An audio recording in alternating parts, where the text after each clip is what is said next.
안녕하세요. 30대 초반의 직장인 여자입니다. 몇 년 전부터 저희 부모님이 제 결혼에 대해 부쩍 관심이 많아졌구나 하는 느낌을 받기 시작했어요. 알고 보니 그때쯤부터 제 또래의 친척 형제들 중 몇 명이 결혼 이야기가 오가고 있다는 상황인 걸 알게 되었습니다. 제 주변 친구들 중에 벌써 결혼한 친구들도 몇 있기는 했는데 그때는 아무 생각 없었는데 부모님이 제 결혼에 대해서 보채기 시작하니 언젠가부터 그게 그렇게 부담감이 느껴지더라고요. 대학 들어갈 때는 친척들 중 누구는 어디 대학 붙었다더라 하는 이야기로 부담을 느꼈고 저도 적당히 괜찮은 대학 들어간 뒤에는 취직 자리를 두고 어느 회사에 갔다더라 하는 이야기로 부담을 느꼈어야 했어요. 제법 괜찮은 회사 들어가게 되면서 이제는 더 이상 친척 형제들과 비교당하는 일은 없겠구나 싶었는데 이제는 결혼을 가지고 똑같은 스트레스를 받아야 하나 싶더라고요. 이젠 저뿐만 아니라 제가 결혼할 상대가 어느 학교를 졸업했는지 어느 회사를 다니고 있는지까지 신경 써야 한다는 게 참 그렇더라고요. 저한테는 오래 만난 남자친구가 있긴 했지만 결혼을 전제로 연애를 하고 있던 게 아니다 보니 저희 집에서 결혼은 언제 하느냐 하는 등의 이야기가 오고 간다는 걸 꺼내기가 참 힘들었었지요. 그런데 남자친구도 저랑 별반 다를 것 없는 상황이었나 보더라고요. 남자친구는 올해 35인데 회사 생활도 오래 했고 직급도 이제 대리를 달아서 집에서 안 그래도 결혼에 대해서 스트레스를 주고 있다는 사실을 전해왔어요. 그렇다 보니 자연스럽게 저와 남자친구 사이에서 결혼에 대한 이야기를 주고받기 시작했던 것 같아요. 그리고 그렇게 서로를 양가 부모님께 인사시키고 하는 상황까지 발전하게 되었지요. 서로를 양가에 인사시킨 이후로는 특히 제가 남자친구와 남자친구 부모님까지 같이 해서 가끔씩 외식을 하거나 어디 교회로 같이 놀러 가거나 하는 일이 있었어요. 그때는 마냥 좋은 분들이시구나 생각했는데 본격적으로 결혼 이야기가 오가기 시작하니 결혼은 현실이라는 말이 와닿기 시작했네요. 얼마 전 일이었는데 남자친구가 큰 집에 가족 모임이 있다고 저보고 같이 거기를 다녀오자는 이야기를 해왔어요. 이미 양가 부모님께는 인사가 끝난 상황이니 이참에 다른 집안어른들께도 저를 소개시키고 싶다. 뭐 그런 취지로 꺼낸 이야기라 하더라고요. 남자친구 부모님도 은연중에 너네 결혼하면 이런 식으로 이야기를 꺼낼 때가 있었고 저희 부모님도 남자친구가 나온 대학이나 직장이나 뭐 하나 빠지는 곳이 없다며 마음에 들어 하셨기도 해서 아마 이렇게 언젠가는 결혼을 진짜로 하게 되겠다는 생각을 가지고 있었던 것 같아요. 그래서 남자친구 말 맞다나 미리 얼굴 도장 찍어놓는 것도 나쁘진 않겠다 하는 생각이 들었고 거길 따라가기로 했던 게 화근이 되었습니다. 너무 갑작스러운 제안이었다 보니 날짜를 조정하는 게 쉽지가 않았어요. 남자친구는 이미 회사에 이야기해서 월차 신청을 해놓아 문제가 없는 상황이었는데 저의 경우에는 사전에 이야기된 게 아니다 보니 어쩔 수 없이 아쉬운 소리를 해야 했습니다. 그런데 회사에서 친하게 지내던 직장 선배가 제 상황을 듣고는 저보고 거길 왜 가냐고 물어왔어요. 아직 결혼한 것도 아닌데 뭐하러 벌써 며느리 노릇을 하러 가느냐고 한마디 하더라고요. 그 직장 선배는 벌써 결혼한 사람이고 시댁 식구하고 안 좋게 지내는 걸 알고는 있었는데 남자 쪽 가족들하고는 적당히 거리 두고 안 볼 수 있으면 최대한 안 보는 게 수라는 식으로 말을 해올 때 저도 순간 아차 싶기는 했습니다. 그런데 지금 와서 생각해보면 그 경고를 무시하고 남자친구 큰 집에 따라갔다 온 게 정말 잘했다는 생각이 드네요. 회사에서는 그날 하루를 전부 다 빼줄 수는 없고 대신 퇴근을 조금 일찍 할 수 있게 조정해주겠다고 했어요. 대신 뭐 반차도 안 쓰게 해주고 제 사정을 좀 봐주기로 했고요. 회사에서 진행 중인 프로젝트가 있는데 제가 주축으로 진행하던 일이기도 했고 마침 그날이 다른 회사 직원들까지 같이 미팅에 참여하기로 되어 있어서 더더욱 그날에 월차를 쓸 수가 없었습니다. 남자친구에게는 늦지 않게 도착하겠다 말하고 주소를 받아놨는데 제가 따로 출발해서 늦지 않게 도착하겠다는 그 말을 잘 못 알아들었었나 보더라고요. 바쁘게 회의를 끝내고 조금 이른 퇴근을 하고 부랴부랴 출발을 했는데 전화기를 보니 남자친구한테 어디냐, 어딘데 아직도 연락이 없냐 하면서 전화에 문자까지 잔뜩 보내놨더라고요. 미팅 때문에 전화기를 신경 쓸 겨를이 없어서 연락을 다 놓쳤던 건데 아무튼 남자친구한테 지금 출발한다고 전화를 몇 번이고 했는데 전화를 안 받길래 뭐 급한 척 하더니 급한 게 아닌가 싶기도 하고 아니면 거기서 바쁜가 싶기도 해서 별 신경 쓰지 않고 저는 저대로 출발을 했습니다. 그렇게 남자친구 큰 집에 도착을 했네요. 서두른다고 했지만 평소 퇴근 시간보다 조금 일렀을 뿐이지 한참 차가 막힐 시간이라 예상한 시간보다 더 늦게 도착을 했어요. 도착하고 나서도 남자친구가 전화를 안 받으면 어쩌나 걱정을 했는데 다행히 도착하자마자 남자친구한테 어디냐고 연락이 왔네요. 집은 주택이라 찾기가 쉬웠어요. 마당도 넓고 식구가 몇 명이나 온 건지 집 주변부터 해서 차가 잔뜩 주차돼 있고 집안에서 웅성대는 소리가 바깥까지 들릴 정도로 시끌벅적하니 안 봐도 이 집이겠구나 싶었습니다. 주차하고 차에서 내리니 때마침 남자친구가 저를 데리러 나왔더라고요. 그런데 표정이 뭔가 안 좋아 보였어요. 한참 바쁘게 일하다 온 사람한테 고생했다는 말이 먼저가 아니고 저보고 너무 늦었다면서 음식 준비하는 거 하나도 못 도왔으니 정리할 때는 꾀부리지 말고 열심히 하라고 핀잔을 주더라고요. 그때 직장 선배가 한 말이 머릿속을 스쳐 지나갔네요. 아직 결혼도 안 했는데 며느리 노릇 하러 가냐던 그 말이 말이에요. 나 손님으로 오는 거 아니었냐.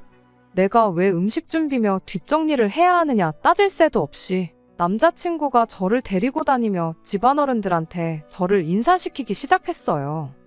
식구가 엄청 많아서 누가 누군지 기억도 못하겠고 아까 본 사람이 지금 본 사람 같고 정신이 없는데 남자친구 큰어머니라고 하는 분이 바빠 죽겠는데 인사 같은 건 나중에 하면 되는 거 아니냐며 저보고 와서 상 차리는 거나 도와달라고 하는 겁니다. 남자친구는 그러세요 하고는 저를 두고 친척 어른들이 따로 모여 있는지 시끌시끌한 방 안으로 휙 가버리더라고요. 주방에 있는 친척분들한테는 인사도 제대로 못 드렸는데 얼떨결에 붙잡혀서 음식 나르는 걸 도와줬어요. 남자친구가 기어코 친척분들한테 저를 소개시키고 싶다고 해서 애써 우리 회사 사람들은 물론이고 타 회사 사람들한테까지 양해를 구해가며 억지로 시간을 내가지고 먼 길 운전까지 하고 와서 내가 생전 처음 보는 사람들 집 주방에서 뭘 하고 있는 건가 싶었습니다. 남자친구가 음식 준비 하나도 못 도와줬으니 눈치 보라고 했던 그 말도 계속 머릿속에 맴돌고 그런데 가만 보니까 주방에서 음식들 하나씩 해다 날르는 건 온통 여자들 뿐이었고 남자친구를 포함한 남자 식구들은 전부 그 시끌시끌한 방에 모여서 하고 있던 게 뭔 해외 스포츠 경기를 보고 있었습니다. 몇 개나 붙여놓아 거실을 꽉 채운 밥상은 이미 다 준비가 되어 있던 상황이었는데 그 집구석 여자들은 한 명씩 돌아가면서 그 방 앞에 기웃거리면서 식사 준비됐다, 진지 드시라 하면서 눈치만 보며 차려놓은 밥도 못 먹고 가만히 앉아있더라고요.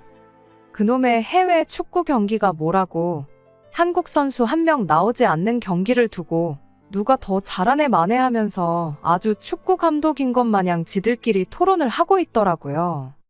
나와서 밥 먹으라고 한 명씩 돌아가면서 사정을 하다시피 하는데도 듣는 둥 마는 둥 하면서 지들끼리 저렇게밖에 못하냐며 TV 속 축구 선수한테 열을 올리고 있는데 그 꼴이 참 어이가 없었습니다. 전반전이 끝난 건지 그제서야 한두 사람씩 나와서 밥상머리 앞에 기웃거리는데 후반전을 시작부터 챙겨봐야 했는지 경기 시작하는 소리 듣겠다고 TV 소리는 어마무시하게 켜놓고 왔더라고요. 사람들 떠드는 소리에 시끄러운 TV 광고 소리까지 섞여가지고 정신이 없던 찰나에 후반전 시작하는 소리가 들리니까 몇 명은 먹던 밥 내려놓고 방으로 다시 들어가질 않나. 몇 명은 커다란 접시에다가 지들 입에 맞는 반찬 몇 개씩 가득 집어다가 방으로 들어가질 않나. 아주 난리도 아니었습니다. 더 어이가 없던 건 그걸 가지고 아무 말도 안 하고 있던 그 집구석 사람들이었어요. 남자친구도 그 와중에 이 집에 아는 사람 없는 저를 챙겨주는 게 아니고 축구 보겠다고 방에서 가까운 자리에 앉아가지고는 저는 안중에도 없었습니다. 정신이 없어서 기억은 안 나는데 후반전 시작하자마자 방으로 제일 먼저 들어간 게 남자친구였었을 거예요. 밥상머리 예절도 아주 더럽더라고요. 숟가락 놓고 일어났으면 그만인 거지. 방에 접시 들고 들어갔던 사람들 몇 명은 다시 나와서 고기 몇 개 집어가고 차려놓은 뷔페도 아니고 아주 가관이 따로 없었습니다. 식사가 다 끝나니 거실이랑 주방이랑 이어져 있는데도 굳이 지들 TV 보면서 밥 먹겠다고 가져갔던 접시들을 주방 싱크대에 담궈두는 게 어려운 일은 아니었을 텐데 굳이 그걸 꾸역꾸역 들고 와서는 차려놓은 밥상 위에 먹던 접시들 그대로 올려두고 다시 방으로 들어가고 그 와중에 그걸 가지고 뭐라 하는 사람 하나도 없는 게 어이가 없더라고요. 우리 집이었으면 상상도 못했을 일들이 눈앞에 펼쳐지니 아무리 집집마다 가풍이 다르다고 해도 도무지 적응이 되질 않았습니다. 그걸 보고는 군말도 없이 그릇 치우고 설거지하고 그러는데 전 일부러 아무것도 안 했어요. 애초에 꿔다 놓은 보리자루도 그날 저보다 대접을 더 받았을 거예요. 아무도 저 신경 써주거나 챙겨주는 사람도 없고 남자친구 부모님도 저랑 같이 밖에서 봤을 때는 그렇게 좋은 분이 따로 없더니 온 식구들 모여있으니 저는 안중에도 없더라고요. 그러다가 어느 정도 뒷마무리 끝나고 나서 드디어 남자친구 어머니가 저한테 관심을 가져줬는데 기껏해야 한다는 소리가 아무것도 안 도와주고 가만히 있냐는 소리였어요. 거기에 이어서 한다는 말이 이참에 과일 깎을 줄 아는지 봐야겠다며 저를 데리고 가려고 하는데 이게 여태까지 내가 알고 지냈던 좋은 분이라고 생각했던 남자친구와 남자친구 부모님이 맞나 싶었습니다. 저를 인사시키겠다고 가족 모임에 데려온 게 인사시키는 게 아니고 우리 며느리가 이렇게 싹싹하고 일도 잘해요 하고 자랑하려고 데려온 게 아닌가 싶었어요. 남자친구가 그날 저한테 아예 신경을 안 쓴 건 아니었지요. 자리 다 끝나고 나서 집에 갈 때가 돼서야 제 차 조수석에 올라타더니 혼자 가면 심심할 것 같으니까 자기가 옆에 타주겠다는 식으로 말을 하더라고요. 남자친구 집까지 데려다주고 다시 저는 집으로 가려면 또 길을 돌아가야 되는데 이게 배려라고 하는 소린가 싶었습니다. 꼴을 보아하니 남자친구 부모님은 두 분 다 술을 조금 드셔서 운전을 못하는 상황이고 자기는 또 내일 약속이 있으니 제 차 타고 편하게 가려는 속셈인 게 너무 뻔히 보였네요. 차라리 잘 됐다고 생각했어요. 그날 일에 대해서 남자친구한테 한 소리 하고 다음부터는 이런 일 없게 해달라고 단단히 일러둘 생각이었거든요.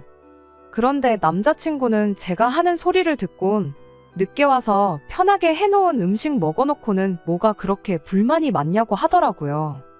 엄마 말 들어보니 뒷정리도 거의 안 도와주고 과일도 깎을 줄 모르는 것 같더만 자기 식구들 앞에서 안 혼난 것만으로도 다행스럽게 여기랍니다.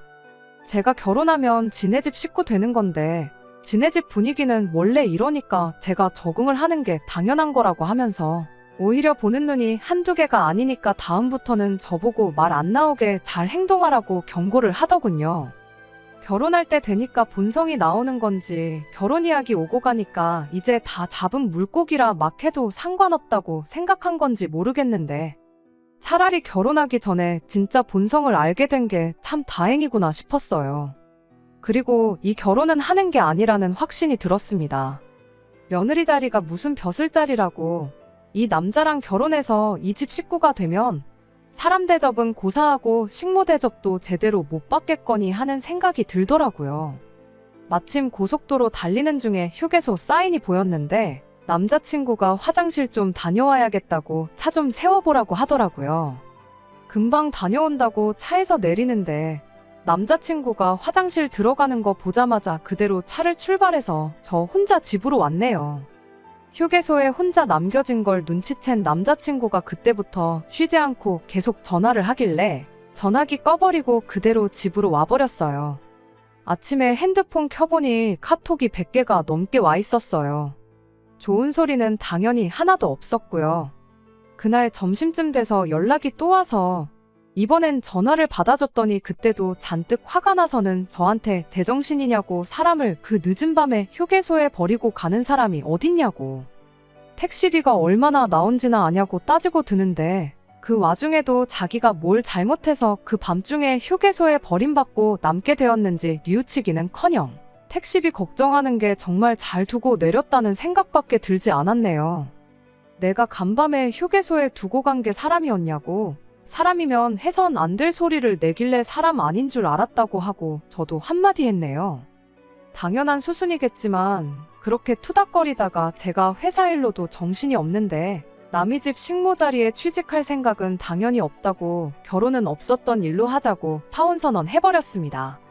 그리고 그제서야 남자친구한테 잘못했다, 심지어 남자친구 부모님한테까지 그날 그게 그렇게 섭섭했다면 미안했다는 연락이 오기 시작했는데 일 없다고 하고 싹 다 무시해버렸습니다. 횟수로만 따지면 거의 3년이 가까운 오랜 인연이었는데 솔직히 아쉬운 건 제가 허비한 시간밖에 없는 것 같아요.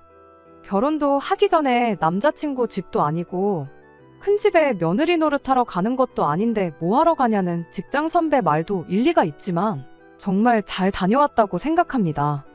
직장 선배는 똥인지 된장인지 찍어 먹어봐야 아냐는 투로 한 말이겠지만 솔직히 그 전까지는 구분할 수 없었거든요.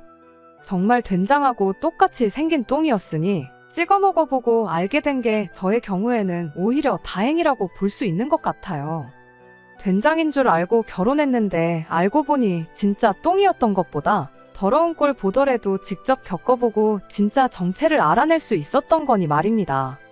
이번 파혼을 계기로 부모님하고도 대판 싸우게 되었어요. 말씀드렸던 것처럼 저희 부모님이 남자친구를 꽤나 좋게 보고 있던 게 이유였습니다. 특히나 그 와중에도 한다는 소리가 그래도 아쉽다고 하면서 남자친구 나온 대학교도 대학교고 다니고 있는 회사도 대기업인데 친척들 중에서 제가 제일 시집 잘 가는 거나 마찬가지였는데 그걸 제 손으로 내치고 왔다고 불만인 듯이 이야기를 하셨거든요. 그 말이 너무 서운해서 그동안 속으로만 눌러 참고 있던 말들을 다 쏟아내고 말았네요. 앞으로 내 평생이 걸린 일이나 마찬가지인데 그깟 친척들한테 자랑거리 몇 개 할 거 없어진 게 그렇게 아쉬우셨냐고. 대학교도 취직할 때도 정말 부담스러웠는데 친척 형제들하고 비교하는 거 그거 너무 지긋지긋하니 그만 좀 하시라고요. 평생 부모님께는 싫은 소리 한 적 없는데 그때만큼은 참을 수 없었습니다. 그런데 다 뵙고 나니 너무 속이 후련했어요. 그간 알게 모르게 친척들 중에서 소위들 말하는 가장 잘 풀린 사람이 돼야 한다는 부담을 갖고 살았던 제 자신에게서 해방되는 기분이었습니다. 부모님하고는 그렇게 대판 싸웠지만 오히려 전화위복이 되었어요.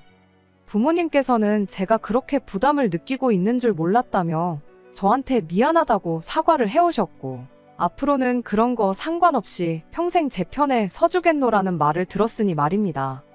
파혼했지만 오히려 저한테는 모든 게 다 잘 풀린 것 같아요.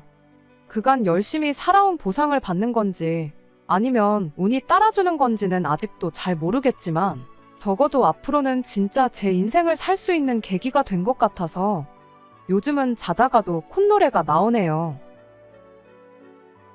끝까지 들어주셔서 감사합니다. 오늘의 사연은 여기까지입니다.